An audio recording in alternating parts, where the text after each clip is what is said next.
إن الحمد لله نحمده ونستعينه ونستغفره ونعوذ بالله من شرور أنفسنا ومن سيئات أعمالنا.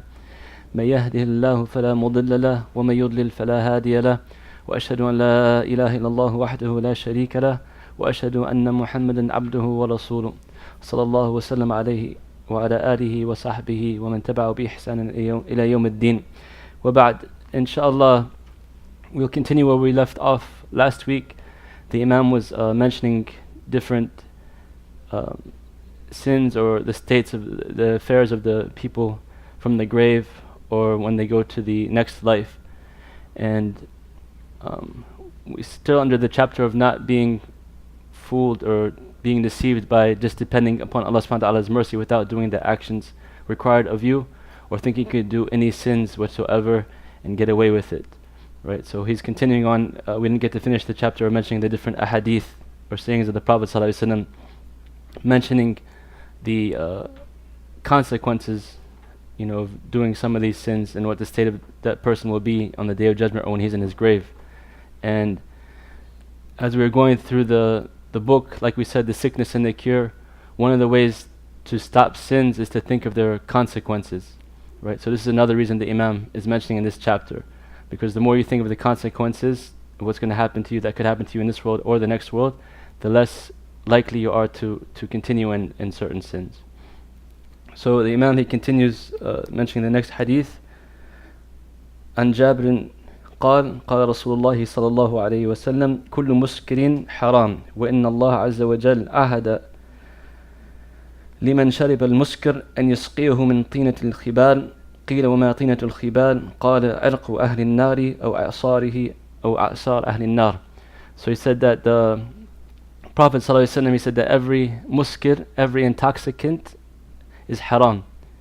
And Allah subhanahu wa ta'ala has promised the ones who drink the intoxicants like wine, alcohol, and scholars say that drugs go under this punishment as well, because the muskir or sukr or khamr is something that covers the mind. And any type of drug that does the same thing as alcohol can fall under the same thing. So he's saying anyone that does this, drinks from this, Allah subhanahu wa ta'ala promised him that he will be made to drink from the tinat al-khibal. And the Sahaba asked, what is the tinat al-khibal? And the Prophet ﷺ said, like the sweat or the fluids that come out of the people of the hellfire. In another narration, the Prophet ﷺ, he said, إني أرى ما لا ترون وأسمع ما لا تسمعون أطت السماء وحق لها أن تطي أو تأتى ما فيها موضع 4 أصابع إلا وعليه ملك ساجد لو تعلمون ما علموا لضحكتم قليلا ولبكيتم كثيرا وما تلذذتم بالنساء على الفراش ولخرجتم إلى السعادات تجأرون إلى الله عز وجل. He's saying that the Prophet ﷺ also mentioned in another hadith that I see that which you do not see, and I hear that which you do not hear. The sama, the skies above, are moaning or screaming, right?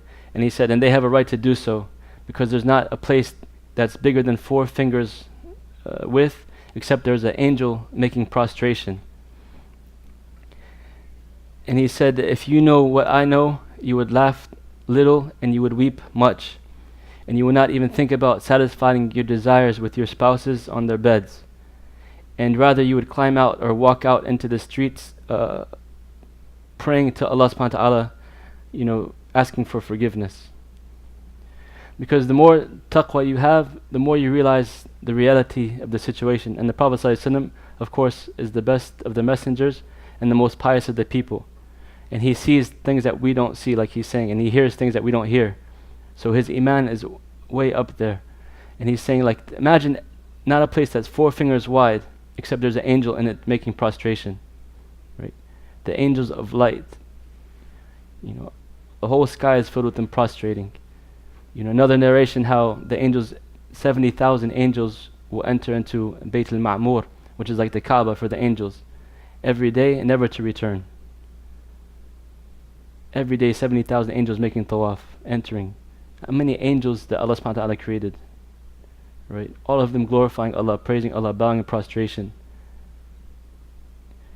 And we humans, we take that for granted, because we don't really know, like, except what the Prophet ﷺ is teaching us and what Allah is teaching us in the Quran, we don't really know.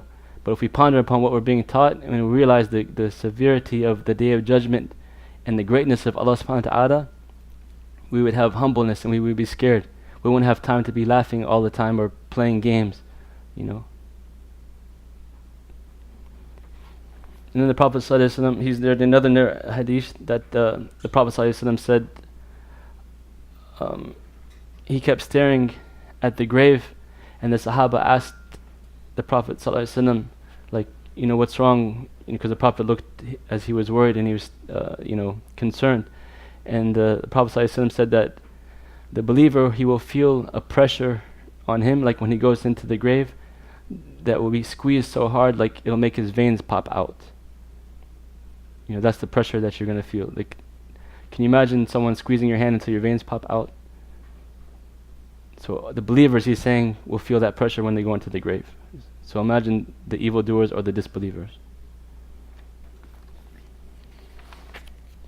Then he mentions the hadith. The Prophet ﷺ said, إِذَا وُضِعَتْ الْجَنَازَةُ وَاحْتَمَلُهَا الرِّجَالُ عَلَى أَعْنَاقِهِمْ فإن كانت صالحة قالت قدموني قدموني، وإن كانت غير صالحة قالت يا ويلها يا أين تذهبون بها، يسمع صوتها كل شيء إلا الإنسان ولو يسمعها الإنسان لصائقة.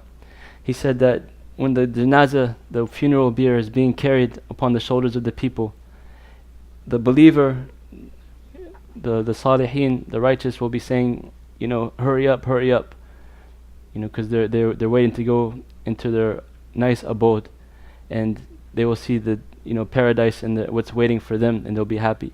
But the disbeliever will be like, woe is me, don't, where are you taking me, out of fear.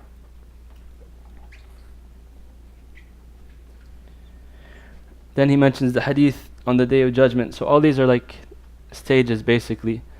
First you go to the grave, and then there's the trials of the grave, and then he's talking about the Day of Judgment, how the shams, the sun will come down close to where the people are standing, and basically they will be sweating in accordance to the amount of sin that they have. So some people have sweat like up to their ankles, some people up to their knees, some people up to their thighs, some people will have sweat all the way over, covering their mouths, basically, like they're almost drowning in their own sweat out of fear. This is the severity of that day. Another narration, Aisha radiallahu anha was asked, she asked the Prophet ﷺ, like, the people were going to be without clothes that day, and the Prophet ﷺ said yes, and she was like, isn't that embarrassing?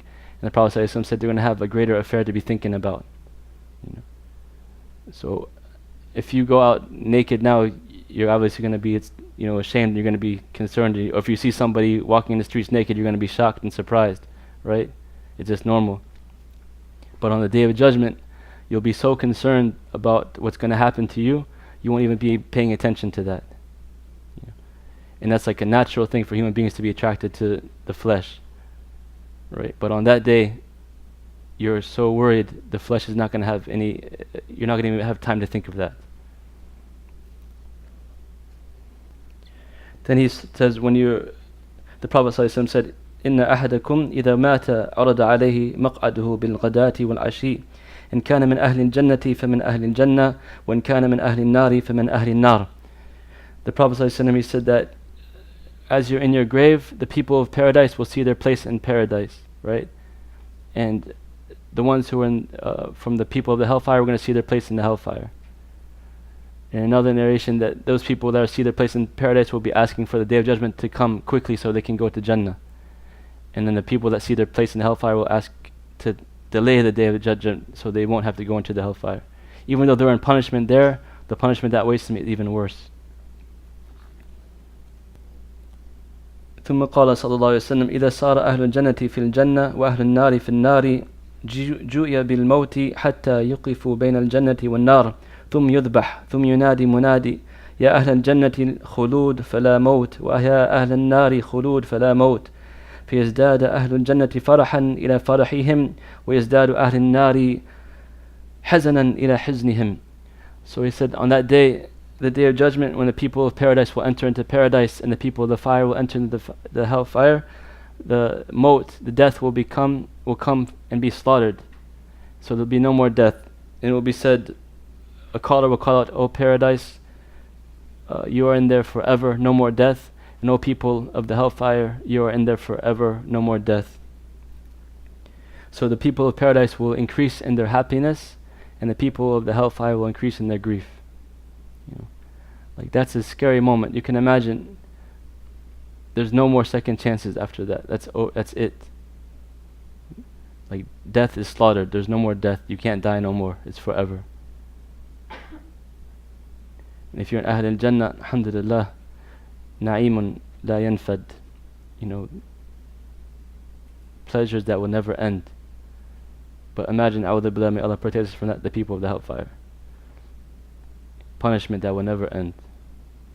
If you're just sick for a couple of days, it feels like, how miserable you are and you want to get rid of that cold. This is just the dunya, like a cold. Or if you get cut, or if you break something, or if you hurt something, like how much pain you're in and you just want to get over that pain, right? Imagine if it's never ending pain and the severity of that pain.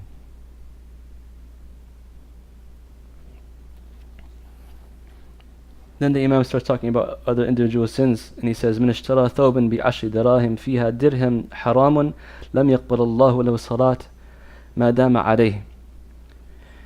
He said that if a person buys a thobe, like just one thobe, for 10 dirhams, and one of those dirhams is haram, Allah subhanahu wa ta'ala won't accept his salat from him. Again, the severity of the sins and the consequence of the sins. This doesn't mean that you don't do your salat. The person has to do their salat because it's fard and has to fulfill that obligation, or else he will have double the sin. But just doing the salat with something haram, you get take into account for that haram. Another narration, he says, whoever drinks wine, their salat will not be accepted for them for 40 days. One sip of wine. And the same thing, you have to do the salat, but the punishment is you won't get the reward of that salat for 40 days. But you still have to do it.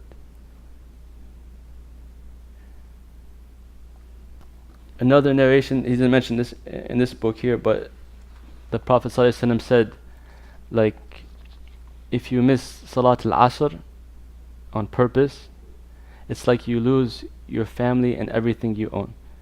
Like, imagine you get a phone call one day, and may Allah protect us from that, na'udhu billah, but someone says that your house burned down, all your family members were in it, you lost everything, your family is gone. How would you feel? You couldn't imagine how sad or how hurt you would feel if your loved ones are lost like that, or if even your possessions that you lose. So the Prophet ﷺ, missing one salah on purpose is worse than that. Doing one rak'ah for Allah subhanahu wa ta'ala is better than dunya and everything in it. So we as believers should have our priorities straight and understand, the consequences of sins. Even though some people might see them as small, they can have great effects for our dunya and our akhirah. Then the Imam talks about a person entering into the hellfire because of a fly, and a person entering into Jannah because of a fly.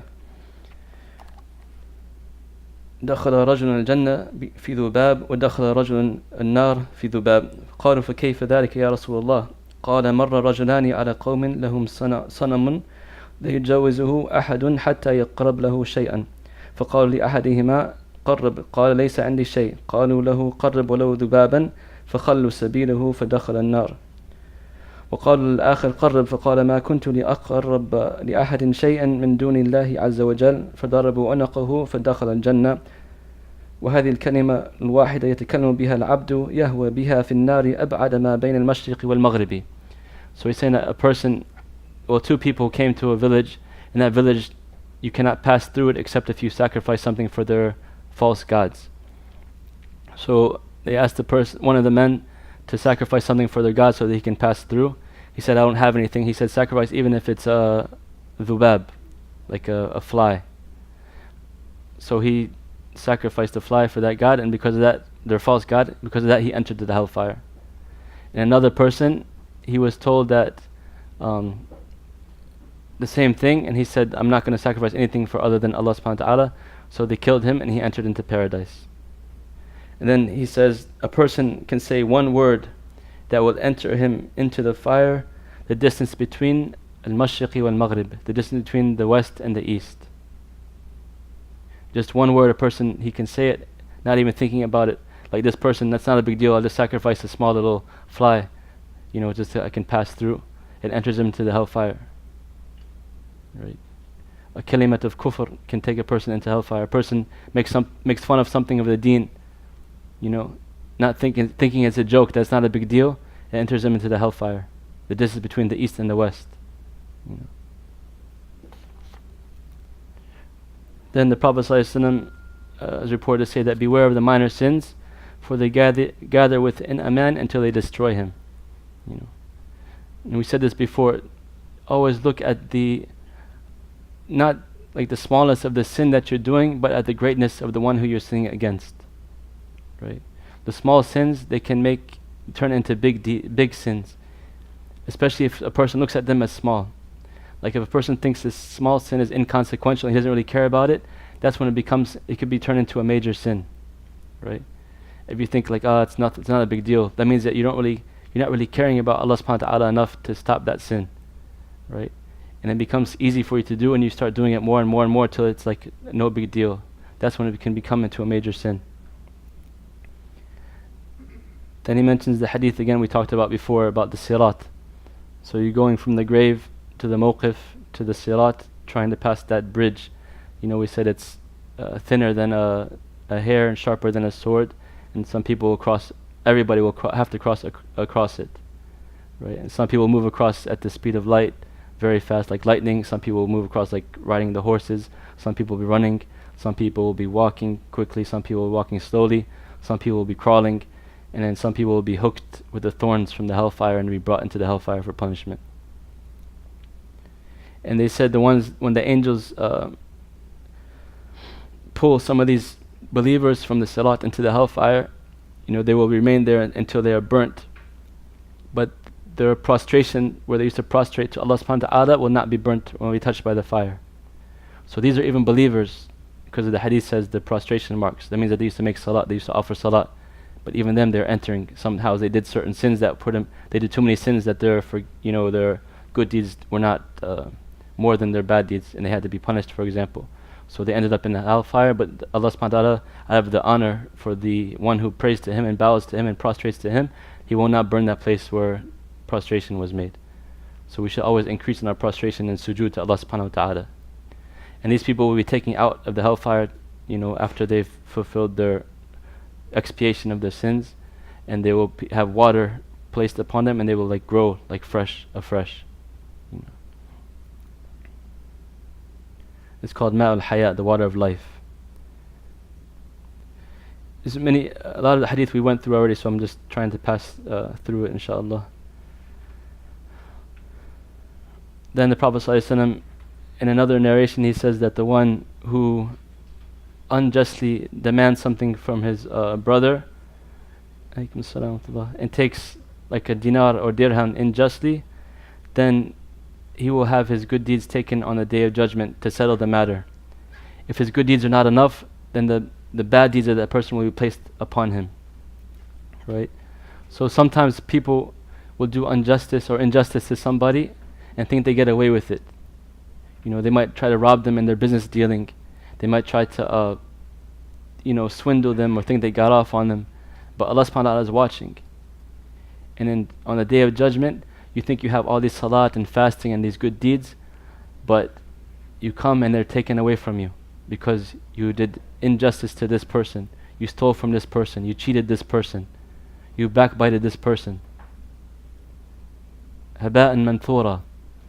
Those mountains and great valleys of good deeds that you had, all gone because you ruined them.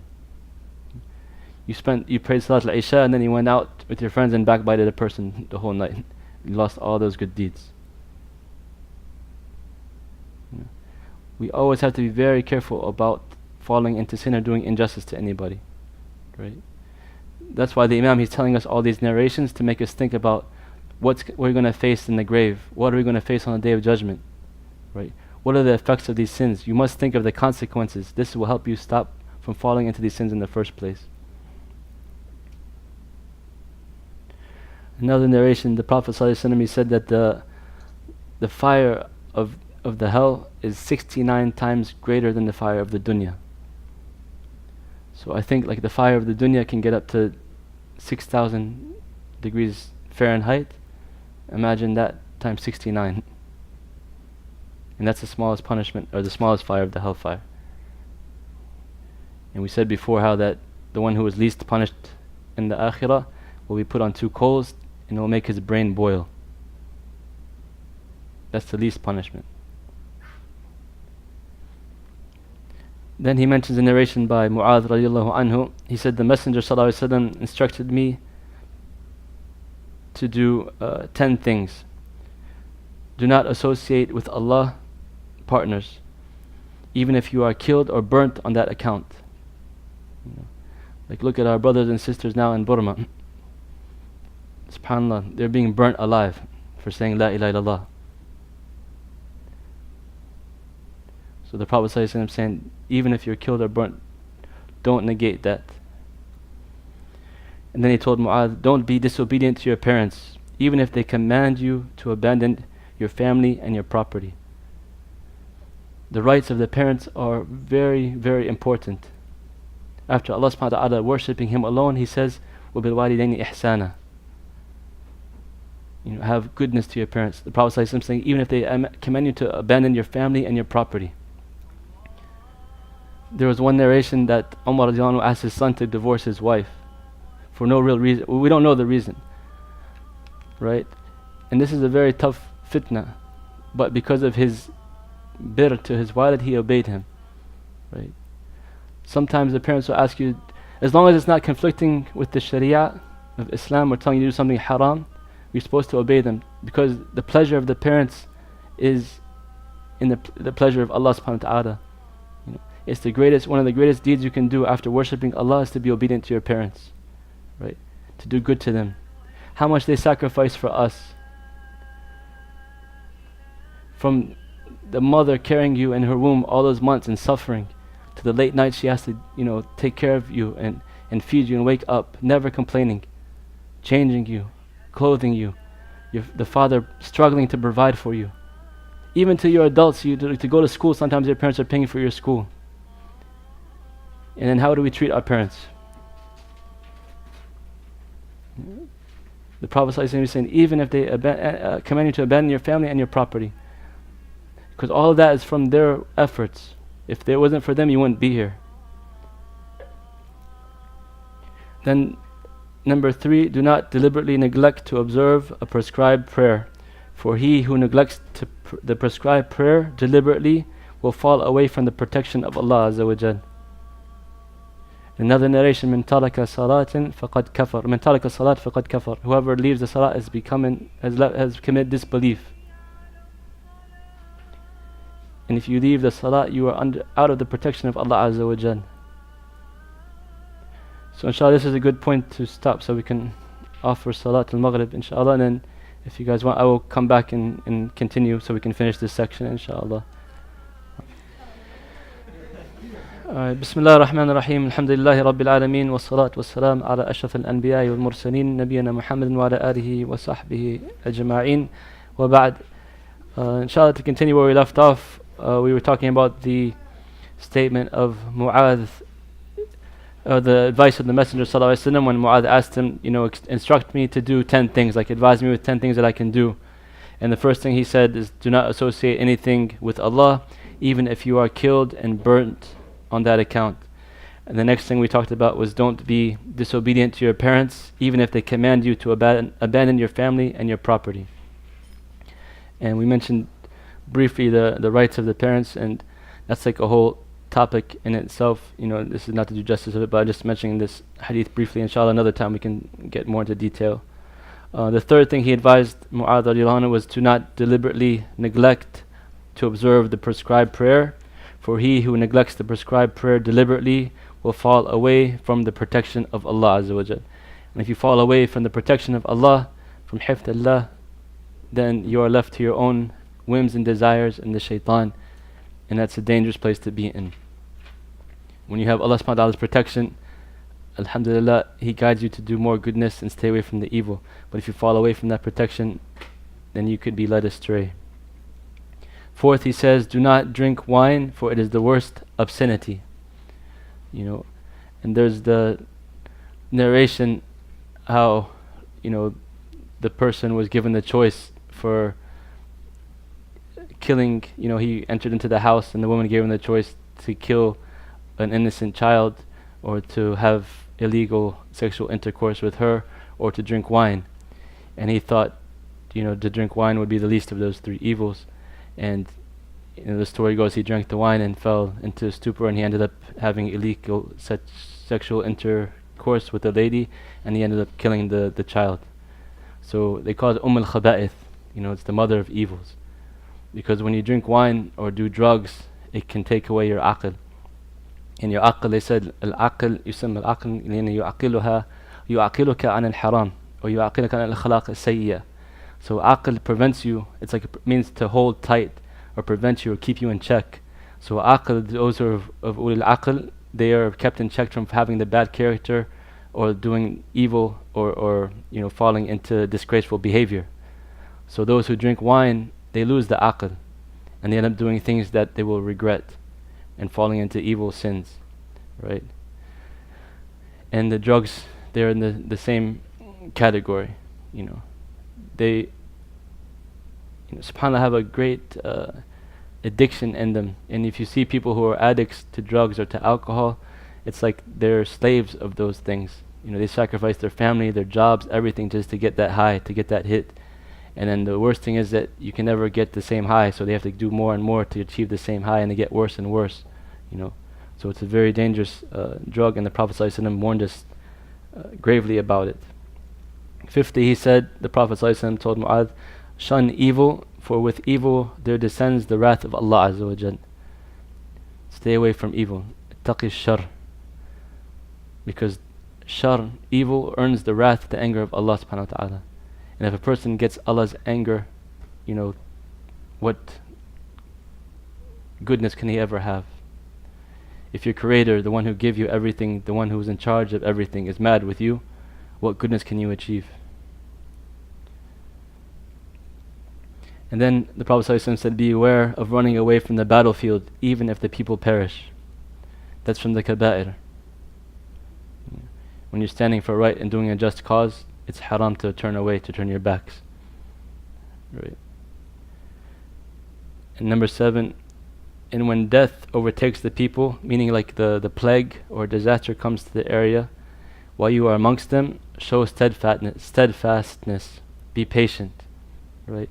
We know the hadith, the Prophet ﷺ said that if a plague is in a city, you're not supposed to leave that city. Right. And if you're not in that city, you're not supposed to enter it. And we talked a story about Abu Ubaidah ibn Jarrah radiallahu anhu, one of the great Sahabis, and from the 10 that were given the glad tidings of paradise.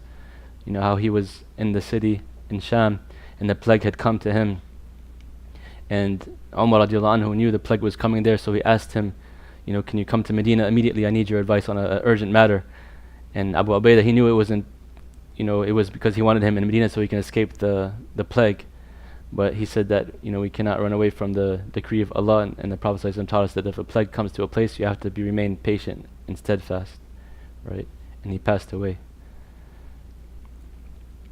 And then number 8, he says, spend on your children according to your means. Right? Like, don't be cheap with your children, and don't be overindulgent as well. Give them what they need. There's a famous story of one of the great imams of Medina. His father had left to go do battle. He had married a woman, and she was pregnant when he left, actually.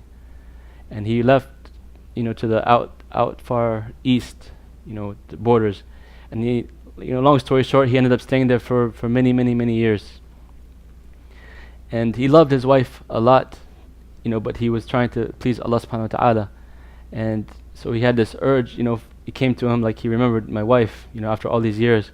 I wonder if she's still alive. I wonder if she's, remarried or what happened, because he was so enthused about serving Allah subhanahu wa ta'ala, he forgot, like he literally like just was consumed with that, trying to seek Allah's pleasure. And anyway, he comes back to the Medina, and he sees, a man. Before he left, this is the point of the story. Sorry, he left all his wealth, like in a treasure, in a case for his wife, right? And he said, like, if something happens, this is, for you and our child, whoever is to come. So he came back and he found this, beautiful imam in the masjid, and like so many hundreds of people around him asking him questions, and he was just amazed. And he went to the house, and he found like, I'm summarizing the story. I don't want to get too long into it, but basically, he discovers this man that was teaching in the masjid was his son, and the money that he left with his wife, she spent it all for him to have the best teachers in Islam, to learn the Quran, to learn the hadith of the Prophet, to learn the Arabic language, to the point where he became one of the greatest scholars of Medina. So spending the money in the good cause to help your child is what you're supposed to do, right? Sometimes the parents got it backwards. They spend all the money on things that are spoiling the child, not for his benefit of the akhirah, and he ends up, corrupting the child. So the Prophet ﷺ is telling you to spend according to your means, don't go overboard, but also be wise in how you spend the money. Then he said, do not refrain from using pressure in order to train them. Like sometimes you have to discipline your children. Like the Prophet ﷺ said, order your kids to pray at the age of 7, and you can, discipline them at the age of 10 if they don't. To teach them from a young age that you have to obey Allah subhanahu wa ta'ala. Right? Just like in the beginning we were talking about the importance of being kind to your parents and obeying them. This is the other way around, that the parents have to be kind to their children and teach them the right way and prioritize stuff. What kind of message do you send to the kids when you let them sleep through Fajr, but you wake them up to go to the public school, for example? What are you teaching them? The dunya is better than the salah. Right? People have their priorities straight. They have their priorities confused, and they should get their priorities straight. The salah is the most important thing in your life. Right? You teach your kids from the young age that the salah is first. Right? Look how the Sahaba raised their children. Safiya radiallahu anha, she would take Zubair and put him in a mountain with a sword as a little kid. This mountain was said to have like jinn and all types of scary stuff in it, right? And the people were like, what are you doing? Like, why would you put your son in that situation? And she's like, 'cause I want him to be a warrior. I want him to be a man. I want him to be strong and not fear anything, right? That's how they raised the Sahaba, the children of the Sahaba. They would let them fast to the point that they're crying, and they would give them toys to play with so they won't remember that they're hungry, right? And of course the salat was the most important thing. They would make them do salat. From the young age they learned the love of Allah Azza wa Jal. So now people are putting the priorities on the dunya and not on the deen. You gotta have enough rest so you can go to school, right? Study for your test. Oh, you can pray salat later, it's okay. The test is more important. Oh, I have a job interview, I'll pray whenever. No, the salat, inna salata kana al-mu'minina kitaban mawquta. Salat is prescribed on a specific time for the believers. That's our priorities in life. Allah Azza wa Jal first, and the deen first, right? And following the sunnah of our Messenger sallallahu alaihi wasallam. Finally, he says, inculcate in them the fear of Allah. Teach them taqwa, right? And this starts from even before you have your child. A man came to Umar radiallahu anhu and complained to him about his child being disobedient. And then Umar asked around and found out that he had married a bad person as a wife, and he named the child a bad name. So teaching your son or your daughter taqwa starts from even before they are born, in choosing the spouse, in choosing the husband, in choosing the wife. This is the one that's going to raise your child.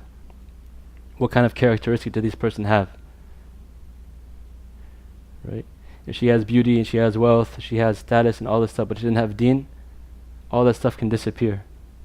And if you pass away, that's what they're going to be left with. If they don't teach your son deen, he will curse you on the day of judgment for choosing a poor spouse. The same thing with the husband. When a woman chooses a husband, for wealth or for status or whatever, and if she forgets about the deen, who's going to teach your son about salat, who's going to take him to the masjid, who's going to instill him the proper values, right? This is what you look for in the spouse. And also when the child is born, to name him with the best names, to teach him from a young age the importance of the deen and the salah. So all these affairs are interrelated in our deen, So these are the 10 that Prophet ﷺ advised Mu'adh radiallahu anhu with. And then he goes on to mention some of the different hadith warning again about not being fooled by yourself, like thinking that you can get away with stuff and not face Allah subhanahu wa ta'ala on the Day of Judgment.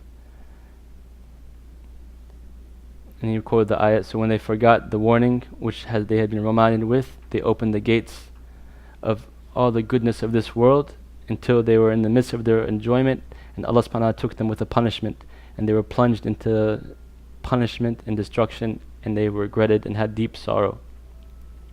Like the scholars say that Allah subhanahu wa ta'ala, He gives the dunya to who He loves and who He hates, but He only gives iman to those He loves. Right? So if you see a person given the dunya and having all this pleasure and desire, but he has no faith or no iman or no taqwa, it's just istidraj from Allah subhanahu wa ta'ala, and he will be taken into account for it. So he ends the chapter basically warning us not to be fooled by the deception of depending upon Allah subhanahu wa ta'ala's mercy and thinking we get away with sin and do all the wrong things, but not fear Allah or do what you're supposed to do and stay away from the sin, and that you're going to be going to paradise. Right? So some people ask, they say like, they do what they're supposed to do, but they have kind of a hard heart, like their heart is not soft. So what's the problem? Like I fast, I pray, but I don't have that sweetness of iman, or I don't have that taqwa. So the Imam and all these hadith and narrations about the akhirah and the grave and then the effects or the punishments of the sins that you do is kind of teaching us to think about the consequences, right? That's what helps you to achieve that taqwa. That's what helps you to have a softer heart. When you really think about the consequences of sin, you get closer to Allah subhanahu wa ta'ala, and it helps you to stop doing those sins. So the sins, like we said in the beginning, no matter how small they are still sinning against Allah subhanahu wa ta'ala. Don't look at the smallness of the sin, but the greatness of the one who you're sinning against.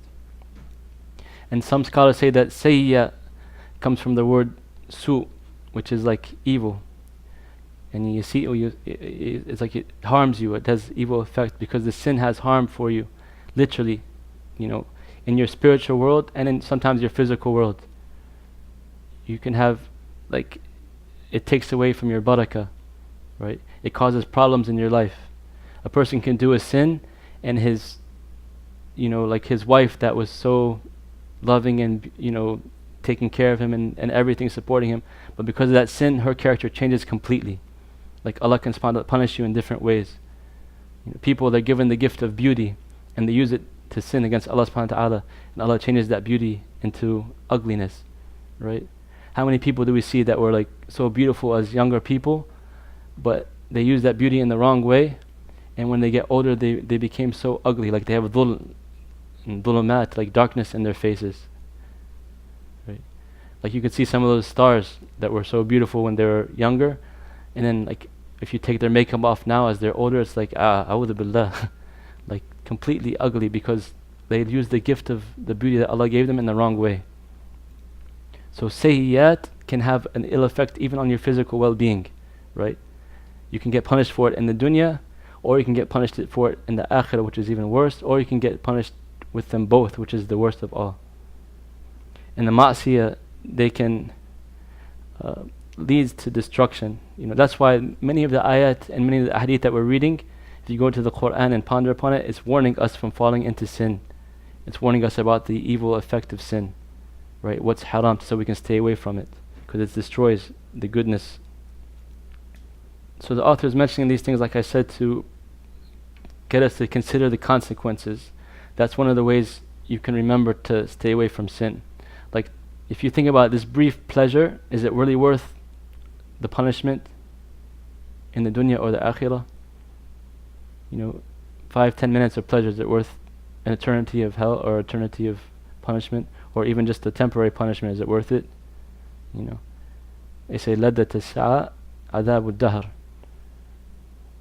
You know, a small time of pleasure and leads to like a great time of punishment, right? And the opposite is true. Yani sa'at ibadah na'im ad-dahr. Like a small amount of time just worshipping Allah subhanahu wa ta'ala can lead to a great blessing in the akhirah, even in the dunya. When a person falls into sin and he continues to fall into sin without making tawbah, repentance, he loses the barakah, right? His sleep might not be good, his health might get bad, he can have trouble at his work. Like Allah subhanahu wa ta'ala can send punishments even now in the dunya, you know. Like a fitna happens to you for some reason, you don't know why. But if you analyze yourself, you look and you felt you're basically abusing the gift of time that Allah subhanahu wa ta'ala gave you and falling into sin. So Allah is reminding you. If you are those who take the reminder or the heed, inshallah, and you repent. Some people don't, and they just get worse and worse. Like ما كان الله ليغير ما بقوم حتى يغيروا ما بأنفسهم. Allah won't change the condition of a people until they change themselves. So many people misinterpret it, but in the general meaning, it's what we the proper understanding is, if you're in a good state, Allah won't take that good state away from you until you change it yourself, meaning falling into evil.